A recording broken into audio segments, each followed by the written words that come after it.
Dear students, welcome to the second lecture of Strategic Human Resource Management, and we are discussing this topic in Unit 1 and a very important topic, that is impact of globalization on human resource management. And I am Dr. Tripti Barthwal, I am Director, Lal Bahadur Shastri Institute of Management and Development Studies, Lucknow. So, in the last lecture, we had discussed that why we are talking about strategic human resource management, what is its importance, what are the principles on which it should be based, and then we also discussed the models of strategic human resource management, the principles on which SHRM should be based. Now, this concept of SHRM, it gained all the more importance when organizations started to move beyond their national territories. So, when a business expands its operations into other countries, the impact of globalization on human resource management is significant. Within a national boundary, there are several external and internal factors which impact the human resource function. But once an organization moves beyond those boundaries, then in that case the impact is more visible because these factors have a more profound and a magnified impact. Companies need to consider a diverse range of practical adjustments to be able to hire, train, retain, support a workforce that is often spread throughout several countries, which often have varying cultural identities. So, as a result of this, the impact of globalization, the onus comes on the companies to have adjustments related to, or they should have changes, flexibilities in their policies related to recruitment, selection, training and development, so that they are able to develop their workforce in such a manner which is able to handle the changes in the environment. So, we have already discussed that how without the competency of the human resource and without their commitment, even the biggest of and the best of the strategic objectives will not be achieved. So, once an organization moves across the national boundaries, then it is very important that these HR policies need to be readjusted and fine tuned. Now, so the basic theme which is underlining is that human resource managers have to devise strategies that are global in nature, that they have to be global, they have to be in tandem with the changing patterns and the changing conditions across the international arena in which they are operating, yet they have to have a local flavor, that is they have to be in line with the policies and practices of the parent organization. Now, the theoretical frameworks related to the impact of globalization. There are 4 theoretical frameworks that explore the influences on HRM across international boundaries. Now, what are these theoretical frameworks? These include cultural, second is institutional, third is universal, and the fourth is contingency. Now, we will take up these one by one. Now, first is the cultural perspective. Now, as you can see from the term itself, this has something to do with the culture of the country or to the new place in which the organization has moved on to, it has started its operations in. So, this perspective suggests that there are clear cultural differences between nationalities and these should be recognized. So, one thing is for sure that across the globe there are different countries and they have their own set of cultures. So, these we cannot just ignore them, we cannot just just think that they have no impact. Actually, they have a lot of impact. So, we have to take them into real consideration, and MNCs which accept and recognize these cultural differences in managing employees throughout HR practices will be successful in their host countries. So, any any company, any organization, any business which moves to a new country, if it ignores and if it demeans these cultural differences and thinks, oh, my practices are the best, they have been successful for so many years in my parent country, so why should I have any stress, why should I go for a change? Change may lead to lowering down of my organization's performance. So, according to the cultural perspective, this is a very, very wrong and a short-sighted approach, because if you want to manage your employees in the host country, then you have to pay respect and regard and concern to the cultural framework there. Second is the institutional perspective. Now, partly it agrees with the cultural perspective, but in part it does not. It goes for a change. Now, what does it say? It accepts that there are cultural differences. So, this also believes like the cultural perspective, yes, there are differences which cannot be overlooked, which cannot be just ignored, right.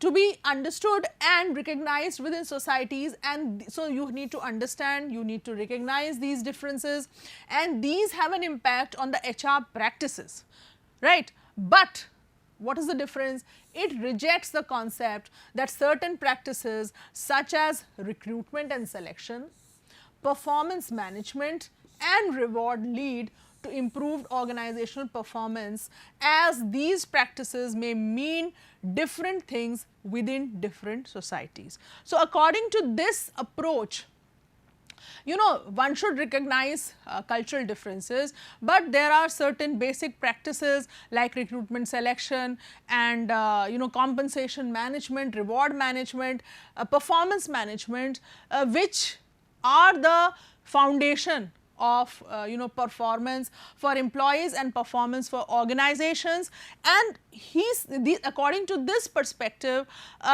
these should not be changed.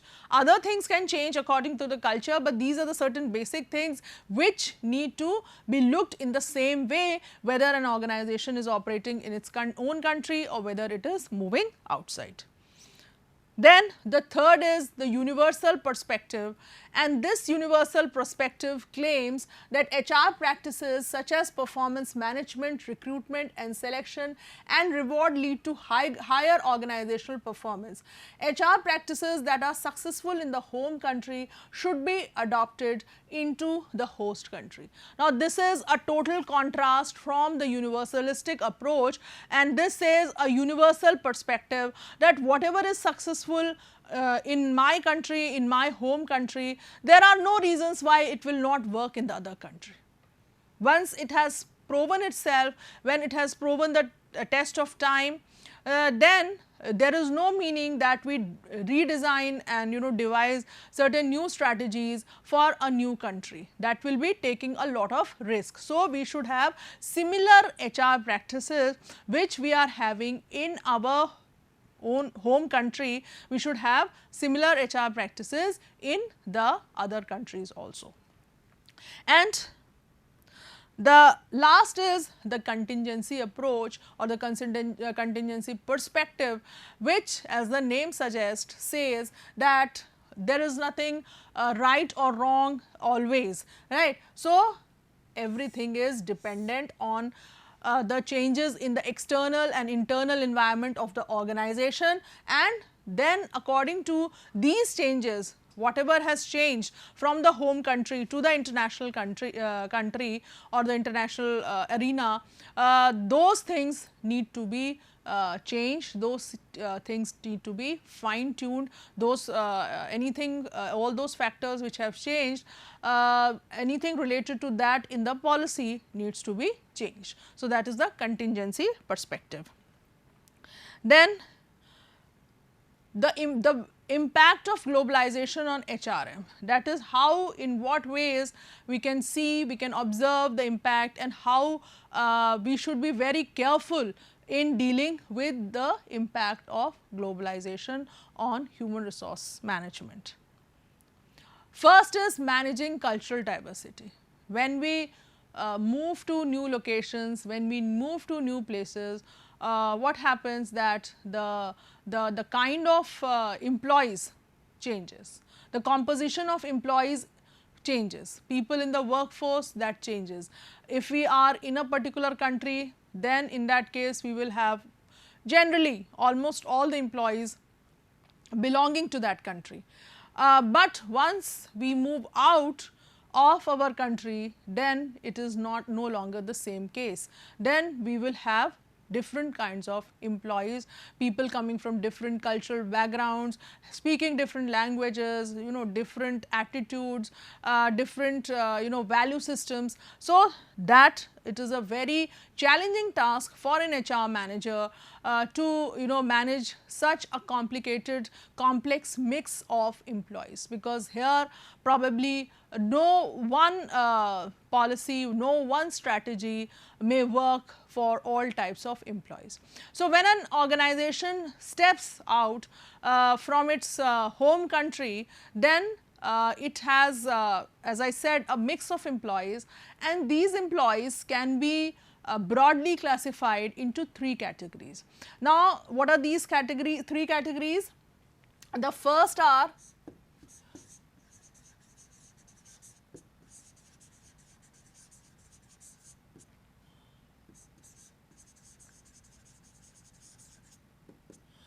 parent country nationals, which in short we call them as PCNs, right.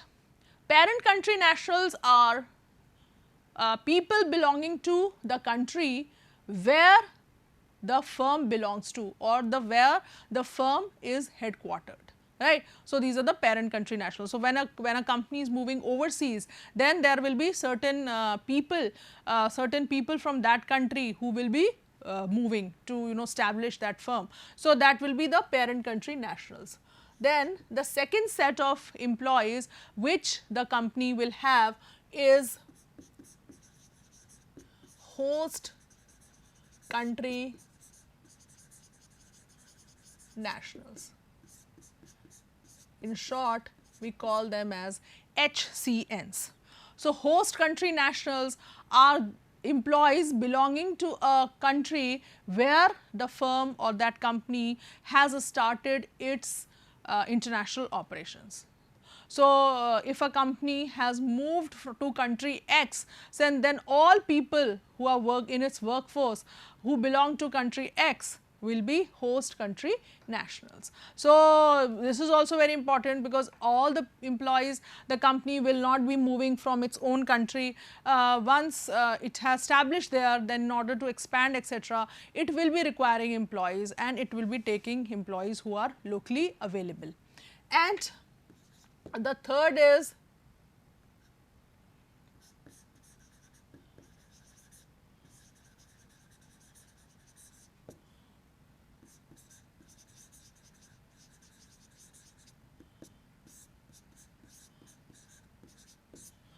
third country nationals, which are called as TCNs. Third country nationals are that apart from the parent country nationals, the host country nationals, the people belonging to any other country which are working with that company are known as third country nationals. So for example, let's say a Tata moves overseas, they establish a unit in let's say UK, right. So all Indians working there will be parent country nationals. Then all English people, British people working there would be host country nationals, and maybe any German, American, Spanish working there will be third country national. So now you can very well understand and estimate the kind of complexity it creates in the workforce. All these people, employees will have different food preferences, they will speak different languages, they will have different festivals, customs, do's and don'ts, rights and wrongs. So there can be a lot of clashes, conflict, and it is so difficult, because otherwise machines, money, they don't have such kind of a complicated nature. But it will be very difficult for the HR department, HR managers to handle such a complicated mix of employees. So that is one very important impact of globalization on HRM, and that is why companies they develop a very strong company culture, so that people coming from diverse backgrounds, they can gel into that culture, and there is a common culture in the organization, because you must be knowing that culture is a very important asset for the organization. Once people imbibe the same culture, then it is very easy for them to make them work together, to cooperate, to coordinate with each other. So, that is the one thing. Then next is managing expatriates. Now, expatriates are those people, those employees who leave their home country to work in a company which is in a foreign land, which is in some foreign country. So, these are the expatriates. Now, why it is important? This is a very important issue in HRM, because preparing the home country employees to work in a different countries is a Herculean task, because once the employee moves over to a new country, his entire the environment will change. If he is married and his spouse is working, let us say he's in India and his spouse is working in India, now you shift him to USA, now what does his spouse do? Either you give him give her an alternative employment, or you give them a compensation accordingly, otherwise it will be a big problem. Then how do they adjust to the language, how do they adjust to the change food habits, and then if they have children, then in that case what happens to their education, how will they seek admission there. So, all these things apart from the cultural differences and the custom differences, these are very important issues. So, when a person is moved overseas, what we call them as expatriates, then a lot of time and effort is given to make them comfortable in the new assignment. Some, if it is a very, if there is a country is such wherein people do not understand much of English, then that local language, some basics of the local language are taught to them, and the entire shifting of the furniture and household utilities, everything has to be taken care. You can't leave. It is not like a money transfer that you do it from in your laptop here and it is received in America. It is a living beings movement from one place to another. So, that has to be taken care, and that is a very big issue when we are dealing with the impact of globalization on human resource management. Then the next thing is difference in the employment laws. So, across our own country, from state to state, the labor laws, they will have different clauses, they will change, the employment terms and conditions will change. So, you can well assume what happens when a person moves overseas. So, there will be different employment laws, there will be different ways of taxation, there will be differences in working hours, there will be differences in what are the benefits which the employee receives, whether these benefits are taxable, non-taxable, to what extent these benefits will be given, there will be difference in the cost of living across the two countries. So, how do we compensate the employee accordingly? So, there will be so many issues which again are of very important impact of globalization. So, within the country itself, within the country, intra-country transfer is so difficult for employees moving from one part of the country to another part of the country, and facing understanding the local regulations there. And now when a person is changing the country itself, then it is very difficult to not keep tab with the changing employment laws. So, it is now again the HR managers part of responsibility that he or she has to see that how once a person has moved from one country to another, then how there has been a change in his or her employment status, employment laws, etc. So, the employment laws or the labor laws differ from country to country, and that is how the HR manager not only has to keep tab of what are the changes, but he also needs to, or she also needs to orient the employee accordingly, and the corresponding changes have to be made in the entries of the employee's personal file also. Then next is managing virtual employees. Now, many of the IT organizations, they have virtual teams, they have employees working from remote locations, faraway locations, connected through the net.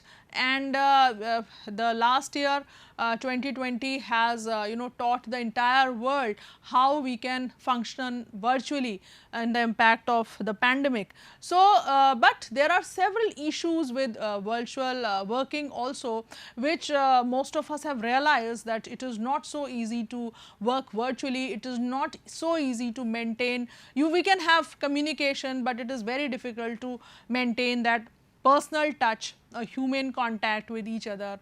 And man being a social animal, he craves for relationships, he craves for the presence of people.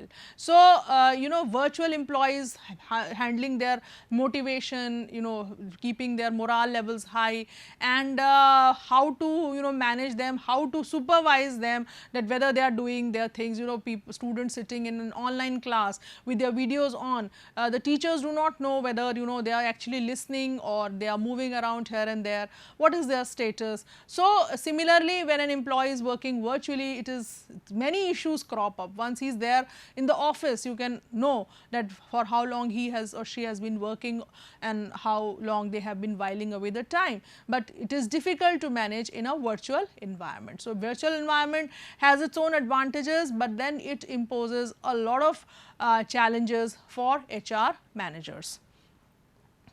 Then rise in employees' expectations. This is again a very important issue, because the internationalization of human resource management, it raises the expectations of people of a country in the form of international demonstration effect. Now, what is demonstration effect? Like for example, a parent would respect his parents before their children, right? They will show that how much they care for their grandparents, not only because of affection for their own parents or for love for their own parents, but also because they want to demonstrate to their children that it is very important to respect parents, to respect elders, so that the children also demonstrate that the same kind of regard and reverence for their own parents. So, similarly, when when somebody is told that they have to move for an international assignment, what is the picture which emerges in the mind of the employee or any other person also? That people always believe that international assignment will be a good exposure. It will give you more chances of growth, promotion. It will put you on a higher platform, and if you are the chosen one, then that means that you were performing good, and it also would involve higher compensation packages. So, this is the demonstration effect. This thing is created because of the demonstration effect, because we all believe that an international assignment is like a status, a thing of status, a thing of recognition, for appreciation for good performance. So, what happens as a result of that? The employee expectations rises, that I am good, that is why I have been given this, and the organization now has to take care of my competencies, it has to reward me accordingly. And this can be a real problem, because this can lead to misunderstandings and conflicts between the employee and the organization, because he has or she has created her own expectations on the basis of international demonstration effect. Now, these expectations may come out to be true in the longer run, or they may not come out to be true. The organization may have simply shifted them because there was somebody required with such a background in an international assignment. There was not much of merit or anything competency involved. So, then it can create a problem.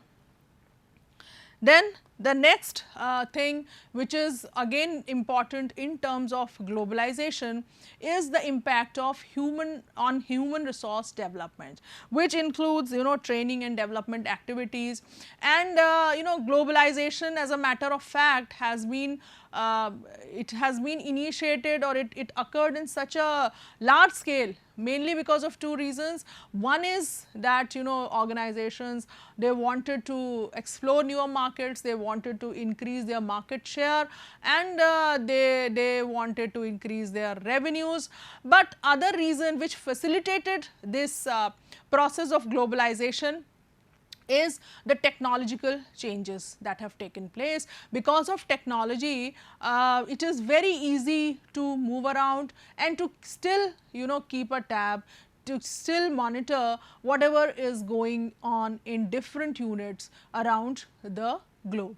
So, it is very easy for the owner of the organization, the founder of the organization, to to be in touch with the the CEOs of various units in the different parts of the world virtually, very easy. So, they can be connected 24/7, and in that case what happens that because of technological changes, because technological changes are coming very fast, so it leads to a lot of changes in the skills of the employees, in the working systems of the organization, in the processes of the organization, and it is then becomes very important for employees to keep abreast with those changes. So, this is again a very important impact of globalization on human resource management. So, there has to be lot of emphasis on imparting new skills through training and development to the employees. Then the last thing is, which many of us ignore and when many of us fail to consider, is repatriation. We just discussed about expatriation, that is movement of a person from his home country to an international assignment. Now, suppose this project, this assignment is for 5 years. Now, the person has to be brought back. So, this is again an important issue, because while the person is going to a new assignment, then he faces a cultural shock, because he moves to a different culture which is in contrast to his own home country culture. Now, somehow over a period of 5 years, he adjusts with that culture, he comes into terms with those cultures, but now it is time to come back. So, it is time for repatriation. So, repatriation, he faces what is called a reverse culture shock, because now his own country's culture becomes foreign to him, alien to him. So, he faces this reverse cultural shock, and this is again the duty and on the part of the responsibility of human resource management, that employees have to be prepared well in advance for their moving back to their parent country, and that is why there has to be a well thought out plan for repatriation, and this is a departure plan for the expatriate, and it holds a lot of importance, because once we had oriented him to do well in the new environment, he was doing well now, and there was a demonstration effect also. He had lot of expectations, those expectations got fulfilled. Now, once he is moved to his own country, he feels that there is loss of that reputation, there may be loss of other things, and he was in a good environment. Now, he has to come back to his home country, which he may not be very happy about. So, repatriation issues have to be handled very properly, otherwise again it leads to a lot of demotivation in the employee. So, equally as we have to have a strong expatriation plan, similarly equally strong plan we have to have for repatriation of employees. So, these are the major factors which have an impact on HRM because of globalization. And now you can very well understand how companies like Google, Amazon, which are operating in multiple countries, which have diversity of employees, and which have which keep on training their employees according to the changing conditions, how challenging it must be for such companies to handle their human resource management practices, how it must be difficult to manage their employees, as I said, that managing other systems and other resources of the organization is much more easy. Once you have a dedicated set of people, they will be able to handle all of those things for you. But if your people are not with you, if you have not been able to have the right kind of human resource management, then all those resources will go waste. So, thank you so much, and we will meet in the next session.